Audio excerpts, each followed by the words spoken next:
तो छत्तीसगढ़ में धान खरीदी 1 नवंबर से शुरू होने जा रही है। समर्थन मूल्य पर धान खरीदी और कस्टम मिलिंग की तैयारी शुरू हो चुकी है। 24,05,000 से ज्यादा किसान पहले से पंजीकृत हैं, जबकि 95,000 और नए किसानों ने अब तक पंजीयन करवाया है। किसानों ने इस बार 110 लाख मीट्रिक टन खरीदी का अनुमान है। अवैध धान की आवक रोकने के लिए जिले स्तर पर टीम का गठन किया गया है। छत्तीसगढ़ प्रभारी श्री पीएल पुनिया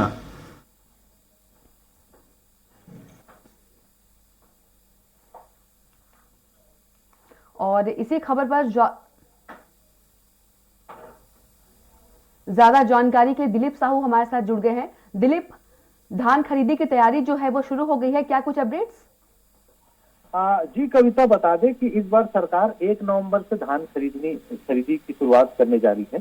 और क्योंकि पिछले बार 1 दिसंबर से हुई थी, लेकिन किसानों की मांग थी कि अर्ली वैरायटी की धान जल्दी तैयार हो जाता है, तो किसानों को काफी दिनों तक और खर्चे के लिए और बाकी चीजों के लिए मशक्कत करनी पड़ती थी। इस बार सरकार ने फैसला किया है कि 1 नवंबर से धान खरीदी की शुरुआत होगी। इसके लिए तैयारियां शुरू कर दी गई है। सभी सहकारी केंद्रों में जहां पर धान खरीदी होना है, वहां की उपलब्धता, वहां की सभी संसाधनों की तैयारी को लेकर शुरू कर दी गई है। और बता दें कि पिछले बार 24,05,288 किसानों ने पंजीकृत किए थे और उन सभी ने धान बेचे थे। इस बार इसमें 95,000 और नए किसान जुड़े हैं जो नए पंजीयन कराए हैं।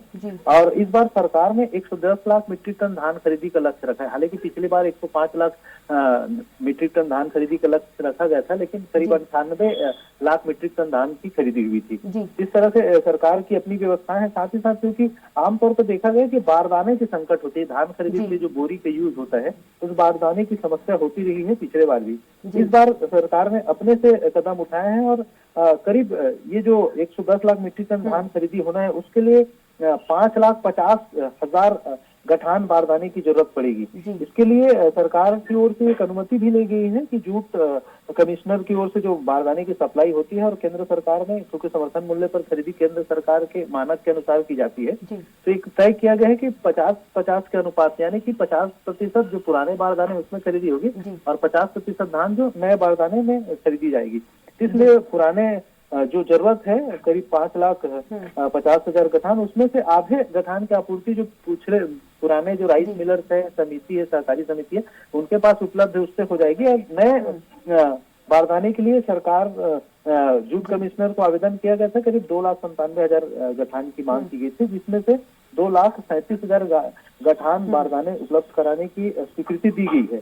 और अभी तक 2,37,000 में से करीब 1,45,000 गठान राज्य को प्राप्त हो चुका है। मतलब बारदाने की कमी इस बार नहीं होगी।